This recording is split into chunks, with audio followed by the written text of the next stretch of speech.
Hello বন্ধুরা, আজকে আমি রান্না করলাম পেঁপে দিয়ে মলা মাছ। প্রথমে আমি পেঁপে কুচি কুচি করে কেটে ধুয়ে একটা বাটিতে রেখে দিলাম। এই যে আমি রেখে দিয়েছি। তারপরে মলা মাছগুলো ভেজে নিলাম। হালকা ভাজতে হবে, বেশি ভাজলে শক্ত হয়ে যাবে। তারপর কড়াইয়ে আরও সামান্য তেল দিয়ে তাতে মেথি, তেজপাতা, তারপরে কালো জিরা দিয়ে দিতে হবে। আপনারা চাইলে পেঁয়াজও দিতে পারেন।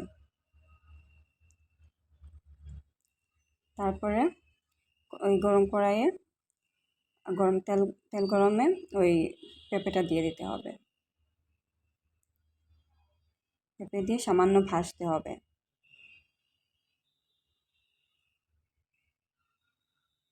তারপর স্বাদ মতো লবণ, প্রথমে লবণ দিয়ে হালকা একটু ভাজতে হবে।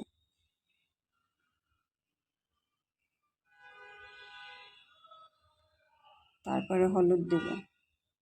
এই যে আমি হলুদ দিয়েছি। হলুদ দিয়ে সামান্য নেড়েচেড়ে ভেজে নিলাম। এই যে মাছ ভাজাগুলো আলাদা বাটিতে রাখা ছিল আমার।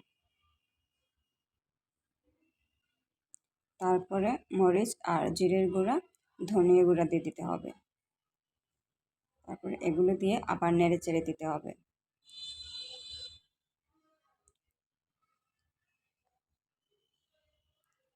এই যে নেড়েচেড়ে আমি ঢেকে দিলাম।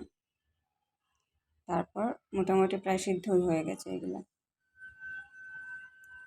তারপরে কয়েকটা সুন্দরের জন্য কাঁচামরিচ দিয়ে পরিমাণ মতো জল দিয়ে দিলাম যাতে সিদ্ধ হয়ে যায়।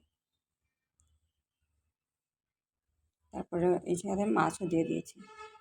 এই যে তৈরি হয়ে গেল আমার পেঁপে আর মলা মাছ দিয়ে তরকারি। এই যে কালারটা অনেক সুন্দর আসছে আমার। আপনারা বাসায় ট্রাই করতে পারেন। ধন্যবাদ সবাইকে।